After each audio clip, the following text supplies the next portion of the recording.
નમસ્કાર, ફરીવાર ખેડા જિલ્લામાં આવી ગયા છીએ અને આ જિલ્લાની અંદર ખબર નહીં હું ધાર્યું છે બધા કંપનીવાળા મનની અંદર બધાના એવું કહે છે કે તમારું કશું થવાનું નહીં, તમે અમારું કશું નહીં બગાડી શકો. છેલ્લા 7 દિવસથી આ બિચારા બધા ધક્કા ખાઈ રહ્યા છે. ક્યાં નહીં ગયા? લેબર કમિશનરની ઓફિસે ગયા, નેતાઓને વારંવાર ફોન કર્યા અને વિડીયો બી વાયરલ કર્યા, પણ નેતાઓ બી આવતા નહીં. અને હવે એવું સાચું લાગી રહ્યું છે કે કંપનીનો જે માલિક એવા બધા કામદારોને એવું કહે છે કે તમે જોબી જશો ત્યાં કશું થવાનું નહીં. અમે નેતાઓને હપ્તા લઈએ છીએ ₹1,00,000 ₹2 લાખ, એટલે નેતા તમારું ખબર લેવા નહીં આવે. વાતે એની સાચી પડી. કોઈ નેતા ખબર જોવા આવ્યો?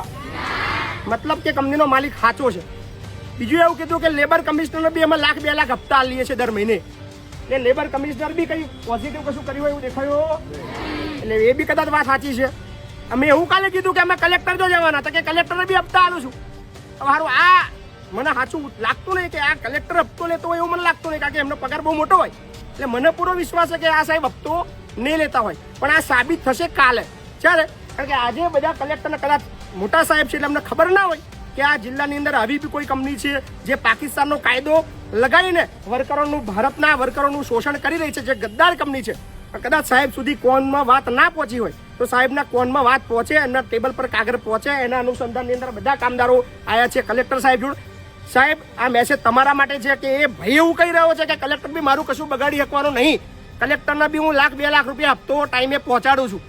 સાહેબ, મને પૂરો વિશ્વાસ છે કે તમે હપ્તો નહીં લેતા હોય અને એ સાબિત આપવાનું છે. તમારે આ કંપની વિરુદ્ધ જે પાકિસ્તાનનો કાયદો અમલમાં લાવીને આ વર્કરોનું શોષણ કરે છે, ભારતનું બંધારણ ના માનીને ભારતના જે અધિકારીઓ છે એને ઇનડાયરેક્ટલી લાફા મારી રહી છે, તો અમને એવું લાગે છે કે સાહેબ આ બધી તમારી ઇન્સલ્ટ છે.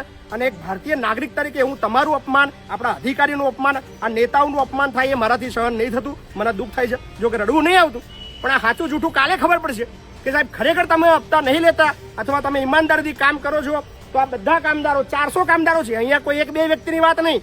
400 લોકોના ચૂલા છેલ્લા 7 દિવસથી બંધ છે. અધિકારીઓ બધા, ગરમી છે પણ એટલી બી ગરમી નહીં કે આપણે એસી ગાડીની અંદર ના નીકળીએ, કે સરકાર અત્યારે બધાને એસી ગાડી આપે છે. તમારી બી ગાડીની અંદર એસી હશે. ચેમ્બરમાંથી બહાર નીકળીને આ કામદારો માટે જાઓ. અન્યથા આવતીકાલથી જ્યાં સુધી તમારો પગાર વધારો ના થાય આપણે અહીં બેસી દેવાનું. રોજ સાહેબને જગાડવા આવીશું. કદાચ સાહેબ ઊંઘી ગયા હોય, કામમાં હોય, ભૂલી જતા હોય તો આપણે રોજ યાદ કરાવીશું.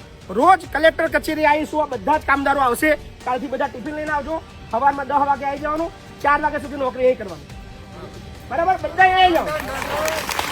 કાલથી દરરોજનો કાર્યક્રમ આ રહેશે જ્યાં સુધી આ ચોર માલિક ભારતનો કાયદો બંધારણનું પાલન ન કરે. અને તમે તમારા ચેમ્બરમાંથી બહાર નીકળીને, અથવા તમારી તો તાકાત છે, તમે જિલ્લાના રાજા છો, એટલે તમારા જે લેબર અધિકારી છે એને બોલાવો અને કહો કે હપ્તા લેવાનું બંધ કર. હું નહીં કહેતો, એવું કંપનીનો માલિક કહે છે. અને ઉલટો આક્ષેપ તમારા પણ છે કે કલેક્ટર બી મારું કશું ઉખાડી શકવાનું નહીં, એમને બી હપ્તા લે છે. એટલે હવે તમારા પર છે કે તમારે કઈ રીતે કામગીરી કરવી. અમને પૂરો વિશ્વાસ છે કે 24 કલાકની અંદર આ કામદારો ન્યાય મળશે. અને નહીં મળે તો ન્યાય કઈ રીતે અપાવવો એ મને સારી રીતે આવડે છે. બહુ ગંદી રીત છે, મારી સિસ્ટમ બહુ અલગ છે, પણ મને ખબર છે બધાની ઊંઘ હરામ કઈ રીતે કરવી મને બહુ સારી રીતે આવડે છે. પણ ઈચ્છતો નહીં, કારણ કે અત્યારે હું નવરો નહીં, ઘણા બધા કામ છે, પણ ના છૂટકે આજે આવવું પડે છે. સો ખાસ આ વિડીયોના માધ્યમથી તમને हिंदी में कदा समझन पड़ती तो हिंदी में कहूँ, आप पर ये आक्षेप हो रहा है कि कलेक्टर को भी मैं हफ्ता देता हूँ, ऐसा कंपनी का मालिक बोल रहा है. और वो बोल रहा है कि कलेक्टर भी मेरा कुछ उखाड़ नहीं सकता. सो गुजरात के खेड़ा डिस्ट्रिक्ट में ऐसी कंपनी है जो पाकिस्तान का जो मिनिमम वेजेस है वो रेट इंडिया वाले को दे रही है, शोषण कर रही है और खुलेआम बोल रहे हैं कि हमारा कोई कुछ नहीं बिगाड़ सकता, सबको हम हफ्ता खिलाते, पुलिस को हफ्ता खिलाते, कलेक्टर को हफ्ता खिलाते, लेबर कमिश्नर को हफ्ता खिलाते, स्थानिक जितने भी नेता है, सांसद है, धारासभ्य, उनको भी हफ्ता खिलाते. तो वो तो कोई नहीं आया, पर अभी आखिरी उम्मीद आप हो. ये कल तय होगा आप तक हफ्ता पहुंचता है या नहीं पहुंचता है, हमको पता नहीं है. अगर आप इस बारे में काम नहीं करते हो तो शायद हमको ये भी मानना पड़ेगा कि वो जो बोल रहा था वो सही बोल रहा था.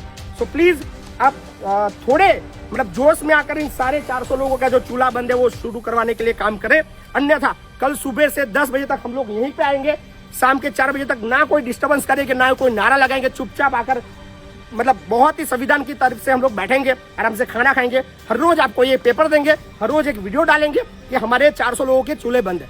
सो प्लीज जितने भी लोग देख रहे हैं इस वीडियो को शेयर करें. गुजरातની અંદર કાયદો બંધારણની વાતો કરવાવાળા નેતાઓ કોઈ ક્યાંય દેખાતા નથી, કોઈ અધિકારી આ લોકોની મદદે આવતા નથી, એટલે બધું પૈસાથી ચાલે છે એવું દેખાય છે. પણ આ ચોર અધિકારીઓ ચોર નેતાઓ અને ચોર કંપનીના માલિકોને ક્યારે છોડીશું નહીં. યાદ રાખજો, ભારતની અંદર રહેવું હોય તો ભારતના બંધારણનું પાલન કરવું પડશે. કેટલા દિવસે તમે લોકો લડી રહ્યા છો? કેટલો પગાર આપો છો તમે લોકોને? 390 રૂપિયા ખુલ્લેઆમ આપી રહ્યા છે. અહીં કલેક્ટર કચેરી બોલી રહ્યા છે, પણ કોઈ માયનો લાલ નેતામાં તેવડ નથી સાલામાં. જે વોટ લેવા માટે ચૂંટણીના ટાઈમની અંદર ઘરે ઘરે બે હાથ જોડીને ભીખ માંગે છે, એક નેતા આ લોકોના વારે નહીં આવતો. આ શરમજનક છે. એને પીડા છે નેતાઓને કે મહીપતસિંહ પણ સાલાઓ તમારાથી નહીં થતું એટલે મારે આવવું પડે છે. આ લોકોને જો વારે તમે લોકો આવ્યા તો હું નવરો નથી, મારે ઘણા કામ છે અને તમારું આ કામ છે, મારું કામ નથી. નેતા હું નથી અને આ લોકોએ તો મને વોટ બી નહીં આપ્યા. આપે કોઈ વોટ મને? આ બી બહુ જોરદાર લોકો છે. આ બધા મારા વોટર છે. જ્યારે હું ચૂંટણી ઉભો તો આમાં એક કઈ વોટ નહીં આપ્યો. ઘણા ભાજપ વાળા છે, ઘણા કોંગ્રેસ વાળા છે, પણ આમાં મહીપતસિંહ વાળો એક છે. પણ મારું કામ છે લડવાનું, બોલવાનું. વોટ આપે કે ના આપે કોઈ ચિંતા નહીં. હત્યા ઉભો રહેવાનો છું. વોટ નહીં આવે તો અઠ્યાવીસ તમને મદદ કરીશું, ચિંતા ના કરતા. પણ સલામ એ છે કે આ લોકો હવે લડવા તૈયાર થયા છે અને મિનિમમ વેતન માટે જ આવ્યા છે. બીજી કોઈ જ એમની ડિમાન્ડ નથી.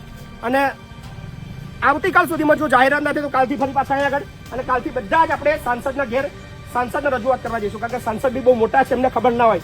તો કાલે 2 કલાક અહીંયા આવવાનું, અહીંથી 2 કલાક પછી આપણે ચાલતા સંસદ સાહેબના ઘેર જઈશું. બરાબર? અને પરમ દિવસે કદાચ કલેક્ટર સાહેબને કદાચ વાત ના પહોંચે તો એમના બંગલે આપણે રજૂઆત કરવા જઈશું. બીજા ઘણા ધારાસભ્ય છે, બહુ બધા સાહેબો બધા છે, બધાને ઘેરે આપણે જઈશું. ચિંતા ના કરતા. સો આશા છે કે ભારતના બંધારણનું પાલન થાય, ભારતના કાયદાની મતલબ ગરિમા જળવાય. મારાથી તો જોવાતું નહીં, તમારાથી ના જોવાય તો ખબર નહીં, બાકી હું તો લડવાનો છું. So thank you so much. અને શું બીજી ડિમાન્ડ છે? બીજી કોઈ આપણે મિનિમમ પગારથી નીચે કશું લેવાનો? કારણ કે સમજાવવા માટે પ્રયત્ન કરી રહ્યા છે. 450 વાલ્યન 400 વાલ્યન ચાલુ કરી દો, એમ ચાલુ નહીં થાય. ભારતમાં રહેવું હોય તો ભારતનો કાયદો માનવો પડશે, નહીં તો હવા નીકળી જશે. યાદ રાખજો.